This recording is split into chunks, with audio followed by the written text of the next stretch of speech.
모빌리티 쪽 말씀드리겠습니다. 모빌리티 쪽에서는 전기차 시대를 앞당기고 또 모빌리티 혁명을 주도하고 있는 테슬라가 2020년에 중요한 행보를 참 많이 보였습니다. 설립 이래 16년 만인 2020년에 세계 최대 자동차 회사가 되었고요. 작년 7월에 토요타를 제치고 세계 최대 자동차가 되었고, 최근에는 페이스북까지 제치면서 그 테크 기업의 면모를 좀 발휘하고 있는 그런 상황입니다.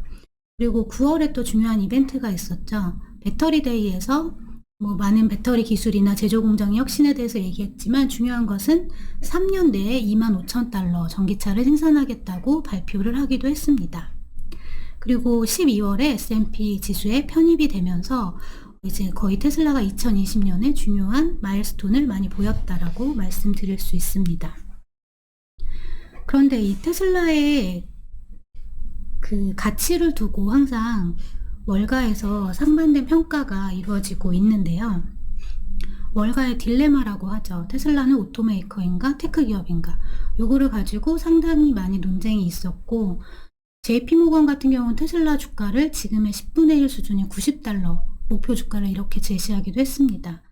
그런데 작년 11월 중순에 중요한 또 목표 주가 상향을 시킨 그 투자은행이 있는데요. 모건 스탠리의 아담 조나스라고 하는 애널리스트, 자동차 쪽 애널리스트가 목표 주가를 360달러에서 540달러로 상향을 하면서 애플이 폰 제조사인 것처럼 테슬라도 카 제조사이지만 자동차가 인터넷에 연결됨에 따라서 새로운 시장이 열린다, 테크 기업으로 봐야 한다, 이런 목소리를 내서 크게 주목을 받은 바 있습니다. 기존대로 차를 몇 대 팔았냐, 차의 단가가 얼마냐, 이렇게 계산하는 게 아니고 설치된 그 사용자 기반으로 이들한테 제공되는 소프트웨어, 콘텐츠, 서비스 이런 거를 종합적으로 고려해서 목표 주가를 봐야 하고 그 기업을 평가해야 된다라고 하는 거죠. 표를 보시면 그 540달러라고 하는 목표 주가의 구성 요소를 보시면 자동차 제조부터 에너지, 보험, 모빌리티 이렇게 다양한 항목들이 들어가 있는 것을 확인할 수 있습니다. 그리고 또 룩 벤처스의 진 먼스터라고 하는 파트너는 모델 3가 나왔을 때 아이폰이 나온 것 같다라고 평가를 했던 그런 파트너인데요. 이 진 먼스터도 테슬라는 처음부터 차 자체를 전기화 그리고 커넥티비티, 오토노미 이거를 구축하고 2012년부터 OTA 업데이트로 시스템을 개선해왔기 때문에 상당한 소프트웨어 경쟁력을 가지고 있고, 이것이 향후 몇 년 동안 수십억 달러 이연 매출을 올릴 것이다, 이렇게 전망을 한 바 있습니다. 지금까지의 차는 내가 구입을 한번 하면 차의 수명이 끝나기 전까지는 그냥 똑같은 기능이 똑같은 차인데, 그게 아니고 우리가 지금 스마트폰을 업데이트해서 업그레이드해서 계속 최신 폰으로 쓰는 것처럼 차량의 성능도 계속 그렇게 지속적으로 개선이 될 수 있는 거죠.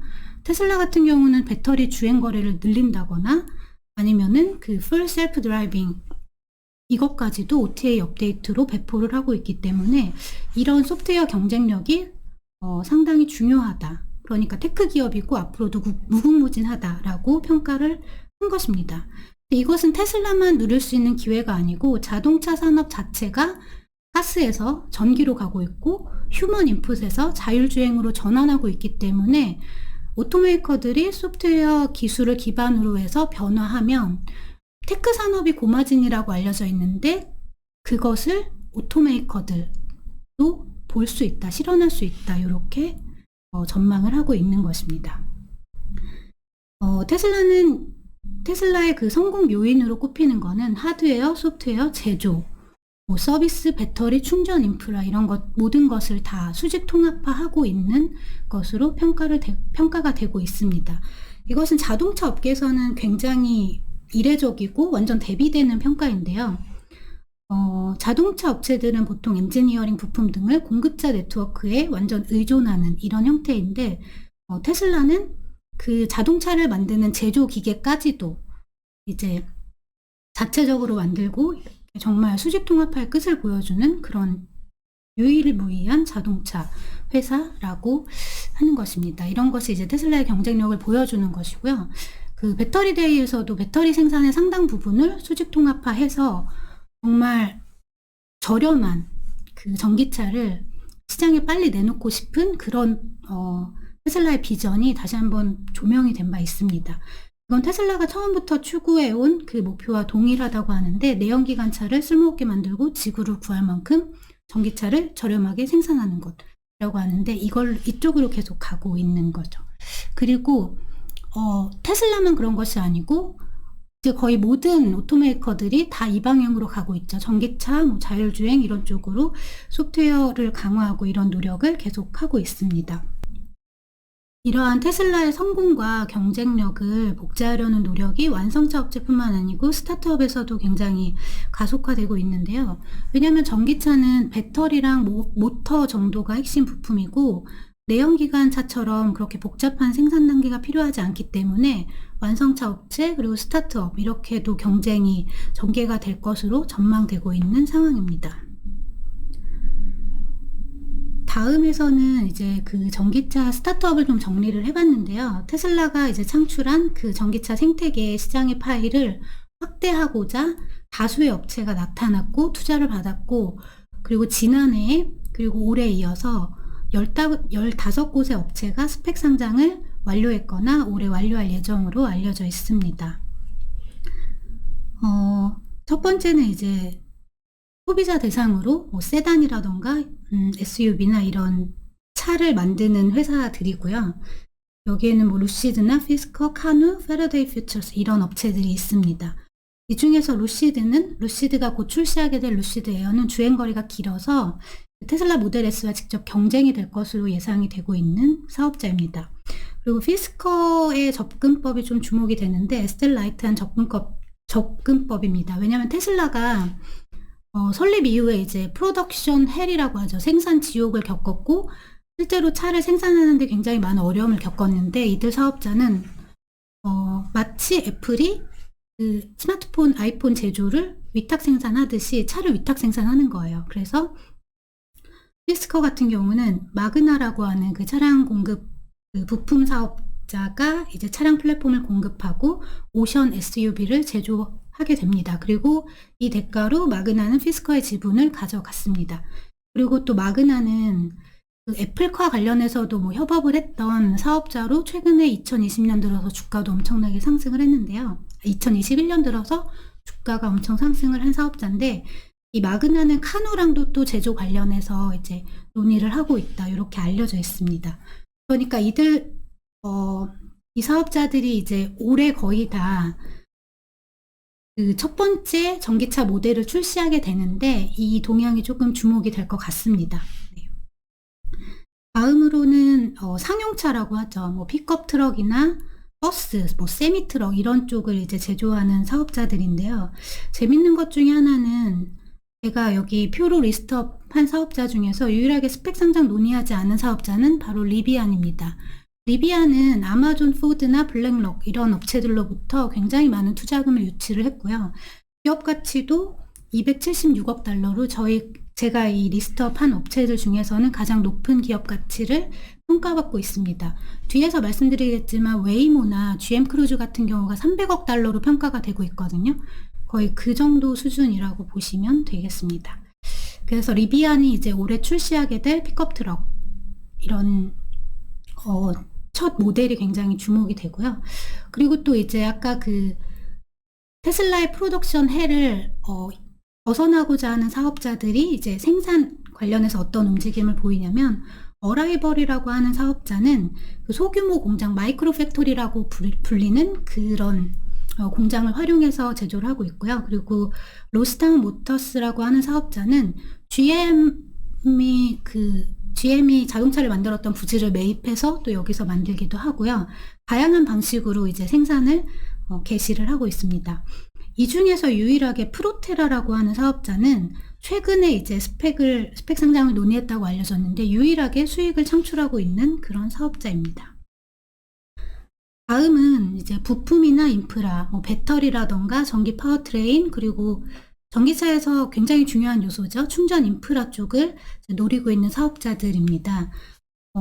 많은 사업자들이 있지만 그 충전 네트워크 쪽에서 좀 대표 사업자라고 꼽히는 차지포인트나 EV고 같은 업체가 이제 스펙 상장을 앞두고 있거든요.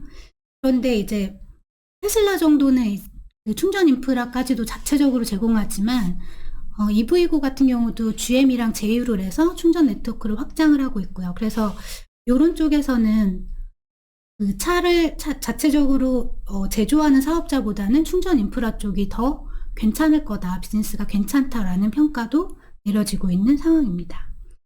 이제 올해 스펙 상장 엄청나게 많이 있는데 이들의 동향은 올해 좀 제품 출시되는 거, 그리고 상장 이후의 추이라던가 이런 거를 좀 봐야 할 것 같습니다.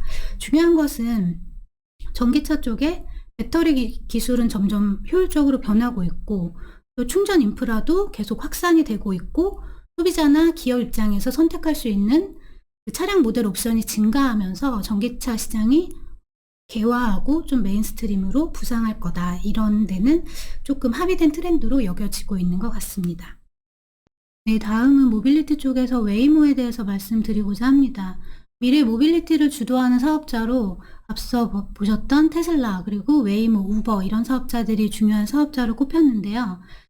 작년 12월에 우버가 자율주행 사업을 오로라한테 매각하는 그런 이벤트가 발생을 했습니다. 거의 자율주행 사업을 포기한 것이죠. 우버가 승차 호출 그리고 푸드 딜리버리 쪽을 강화하면서 이제 자율주행 쪽은 물론 오로라의 지분을 갖고 있지만 이쪽 사업은 포기한 것으로 이제 정리가 되고 있습니다. 반면 웨이모는 작년에 중요한 외부 투자 30억 달러라는 외부 투자를 유치했는데요. 거의 지구상에서 이런 투자는 없는데 외부 투자 30억 달러를 유치를 했고요. 이것은 웨이모 드라이버에 대한 투자자들의 확신을 반영한다고 평가되기도 했습니다. 그리고 웨이모가 10월에 운전자가 없는 승객만, 라이더만 탑승한 그런 서비스를 일반 대중에게 공개한 이벤트도 있었습니다. 그런데 웨이모가 최근에 웨이모 CEO도 자율주행차를 만드는 게 우주에 로켓 발사하는 것보다 어렵다고 얘기를 하면서 인터뷰를 한 게 있었는데요. 웨이모가 많이 겸손해진 그런 모습으로, 사실 이런 건 굉장히 중요한 이벤트인데 업계에서도 좀 조용히 알려진 그런 측면이 있습니다. 세이프티 드라이버를 가장 제거하고 싶었던 사업자는 사실 우버겠죠. 그런데 우버는 정작 비즈니스를 포기하고, 웨이모는 거의 그 세이프티 드라이버 없는 버전을 출시했지만 굉장히 겸손하게 출시했다라고 평가가 내려지고 있습니다. 이어서 또 GM 크루즈에서도 12월에 세이프티 드라이버 없는 그런 자율주행차를 샌프란시스코 공공도로에서 테스트하겠다, 이렇게 발표를 한 바 있습니다. 물론 5대로 테스트가 되고요. 그리고 그 규정에 따라서 굉장히 저속으로 달려야 하고요. 여러 가지 제약 조건이 많지만 일단 세이프티 드라이버를 제거하려는 노력을 웨이모랑 GM 크루즈에서 이루어냈다라고 볼 수 있겠습니다. 그 로보택시를 두고는 약간 우버는 포기하고 웨이모와 크루즈는 어떤 진화된 모습을 보이면서 이런 모습을 보였는데, 한편으로 자율주행 트럭이나 배송 이쪽으로 이제 자율주행 상용화가 이루어질 것이다, 이런 견해가 2020년에 보다 좀 확실하게 이루어졌다라고 볼 수 있습니다. 이것은 그 코로나 팬데믹 영향도 있는데요. 승차 공유, 같이 이렇게 차를 타는 거에 대해서는 좀 부담감이 생긴 반면에 배송 커머스 시장과 더불어서 배송 쪽에서 이제 자율주행이 활용되는 거에 대해서는 좀 기대감이 생겼기 때문에 이쪽을 공략하려는 시도가 다양하게 이루어졌다고 보실 수 있겠습니다. 실제 웨이모는 2월, 7월, 10월에 걸쳐서 UPS 그리고 크라이슬러, 다임러 이렇게 제휴를 하면서 화물 배송 쪽, 그리고 세미트럭 만들 계획, 자율주행 세미트럭 만들 계획을 발표하기도 했습니다. 그리고 그 딜리버리 쪽에만 포커스하고 있는 스타트업이 있는데요. 누로라고 있어요. 누로라는 기업이 투자받고 이 사업자는 유일하게 테스트 허가 이외에 디플로이먼트 허가, 그러니까 상업용으로 운행해도 된다는 허가를 작년 말에 취득을 한 바 있습니다. 이 기업 같은 경우는 투자자들이 투자를 해달라고 막 몰려드는 기업 중에 하나라고 알려져 있습니다. 그리고 12월에는 아마존이 6월에 인수했던 그 죽수에서 자율주행 전기 로봇 택시, 이것을 이제 컨셉을 내놨고요. 뭐 실제 차량은 뭐 2021년에 이루어질 것은 아니지만 그 컨셉을 공개한 바 있습니다. 로봇 택시로 공개했지만 CEO에 의하면 언젠가는 상품도 운반할 수 있다, 이렇게 발표를 한 바 있습니다.